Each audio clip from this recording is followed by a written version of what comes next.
everyone, and welcome back to English Buff with Jana. Those of you who are looking to take a writing exam in the near future may find this video worthwhile. Today we are talking with you about transitions, or how they are also called, linking words. They help prepare a reader for upcoming information, and they also make your writing flow. Not only should you write some basic linkers like and, but, so, to, but it should also show a variety or diversity of your vocabulary. This video is devoted to the clauses of contrast that will help you to replace the word but and forget it once and for all. Let's dive in.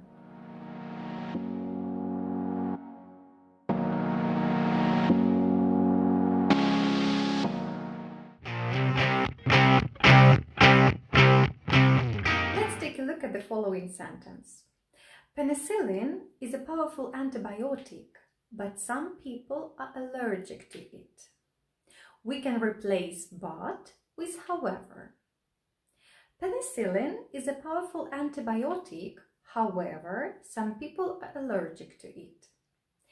Pay attention that the word however can be placed at the beginning, in the middle, or at the end of the sentence with no difference in meaning. But don't forget to separate it off by commas.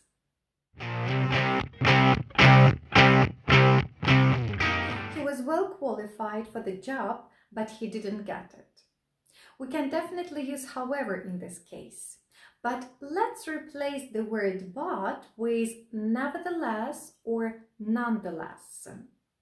He was well qualified for the job, nevertheless or nonetheless, he didn't get it. Nevertheless and nonetheless are more formal and emphatic than however. Note that these two words are placed in initial position in a sentence when contrasting two ideas.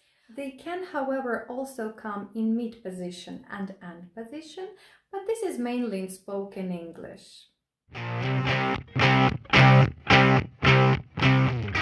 The next sentence is, she had a cold, but she went to work.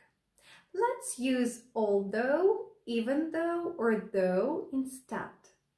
We can put them at the beginning. Although, even though, or though she had a cold, she went to work.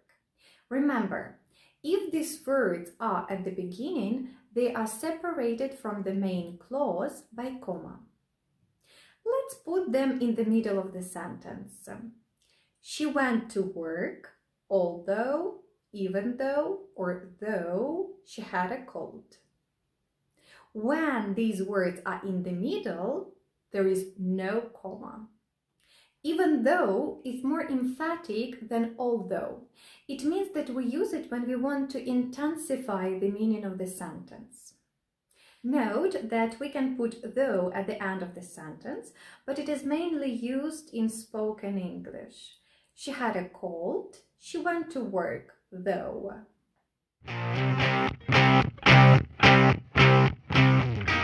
The next one. She can play the piano very well, but she can't read the music at all. I would rather use the conjunction yet. She can play the piano very well, yet she can't read music at all.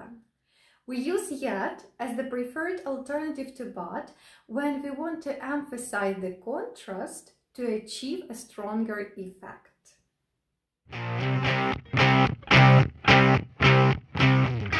Here is the sentence. Computers are important, but we shouldn't let them rule our lives. Why don't we use while instead? While computers are important, we shouldn't let them rule our lives. Don't forget to put the comma at the end of the clause which while introduces.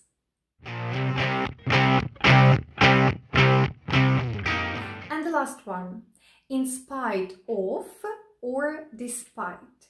These two expressions should be followed by a noun or ing form, which is gerund, obviously.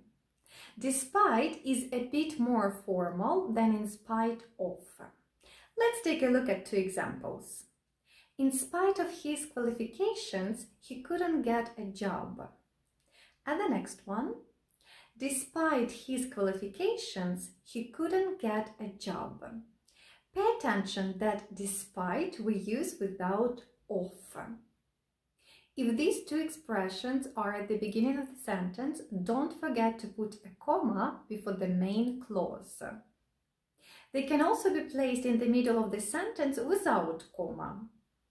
He couldn't get a job in spite of being qualified. He couldn't get a job despite being qualified. Of course, we can use them with the fact that, but I would rather use two previous options.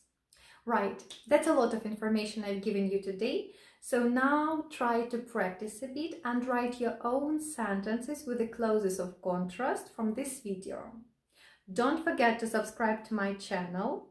You can also connect with me on all of my social media. I've got my Facebook and my Instagram. I'll see you soon for another lesson. Bye for now.